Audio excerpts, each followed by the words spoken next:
बागपुरा गांव में एक घर था जहां सालों से कोई नहीं रहता था, लेकिन उस घर के सामने गांव के सारे लोग अपने अपने घर से खाना लाकर रखते हैं और थोड़ी ही देर में वो खाना गायब हो जाता है।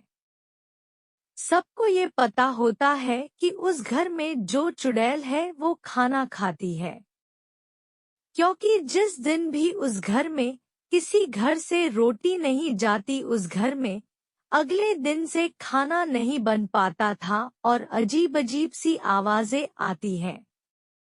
एक दिन एक परिवार गांव में नया आता है। परिवार में एक अम्मा और उनका बेटा मोहन रहता है। माँ, मोहन बाजार से जाकर खाना बनाने का सामान लेकर आ जा। ठीक है माँ, जाता हूँ। और रोहन सामान लेकर आता है और माँ खाना बनाने में जुट जाती है। वो लोग गांव में नए रहते हैं और उन्हें कोई बताता भी नहीं है कि उनको उस घर के सामने रोज रोटी रखना है। अब माँ खाना बना देती है और मोहन और माँ खाना खाकर सो जाते हैं। अगले दिन सुबह जब माँ खाना बनाने जाती है तो जैसे ही रोटी बनती है गायब हो जाती है और अजीब सी आवाजें आती हैं। रोहन: हाँ अम्मा, क्या हुआ? माँ: मैं रोटी बना रही हूँ और रोटियां गायब हो रही हैं और अजीब सी आवाजें आ रही हैं, जैसे कोई हंस रहा हो। रोहन: ऐसा कैसे हो सकता है माँ? आप न मेरे सामने रोटी बनाओ, देखते हैं। जैसे ही अम्मा रोटी बनाती है रोटी गायब हो जाती है और हंसने की आवाज आती है। मोहन भी चौंक जाता है। अरे अम्मा, ये कैसे हो रहा है? कहीं इस घर में कुछ है तो नहीं? दोनों घबरा जाते हैं और गांव के मंदिर में जाते हैं और पंडित से पूछते हैं कि उनके साथ ऐसा हो रहा है। पंडित: बेटा, गांव के बीचों बीच एक घर बना है। रोज उस घर के सामने 4-5 रोटी सुबह शाम रख दिया करो, तुम्हारी परेशानी दूर हो जाएगी। और उस घर के सामने जाकर कहना कि खाना बनते ही रोटी सबसे पहले इस घर के सामने रख कर जाओगे। लेकिन पंडित जी, ऐसा क्यों?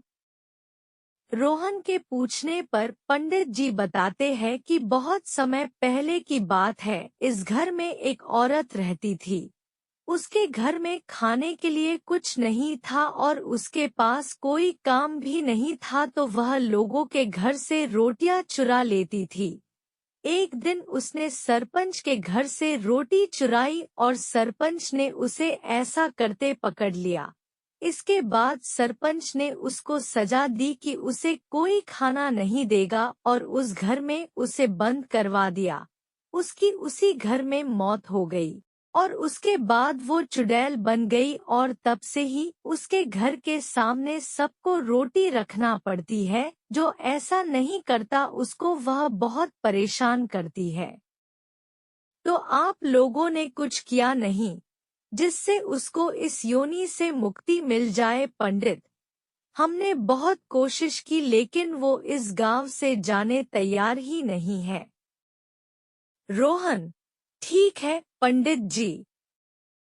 मोहन माल लेकर वहां से घर चला जाता है और पंडित जो कहता है वही रोहन करता है और घर जाकर: मोहन: अम्मा, आज अच्छा खाना बनाओ, पूड़ी, हलवा, खीर और सब्जी। माँ: आज कुछ है क्या बेटा? रोहन: नहीं अम्मा, बस अब आप रोज अच्छा अच्छा खाना बनाइए कुछ दिन और मुझे एक थाली परोस कर दे दीजिए है।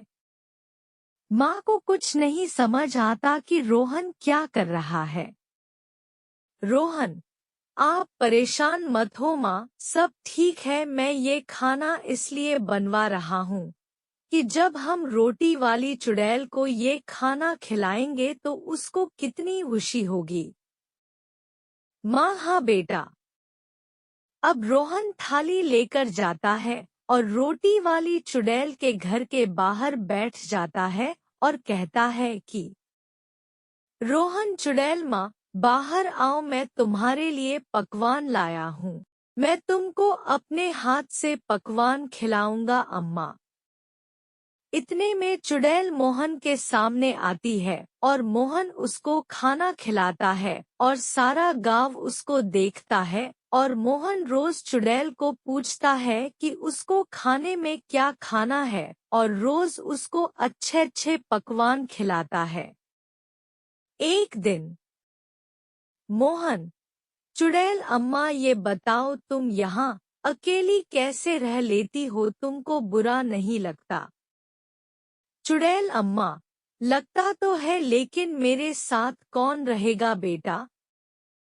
रोहन, आप वहाँ क्यों नहीं चली जाती जहाँ आपके जैसे ही लोग हों?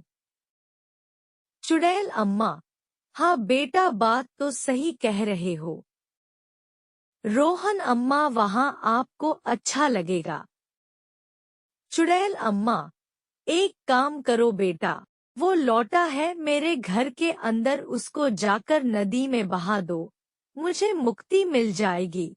अब मुझे इस गांव से और गांव वालों से कोई परेशानी नहीं है।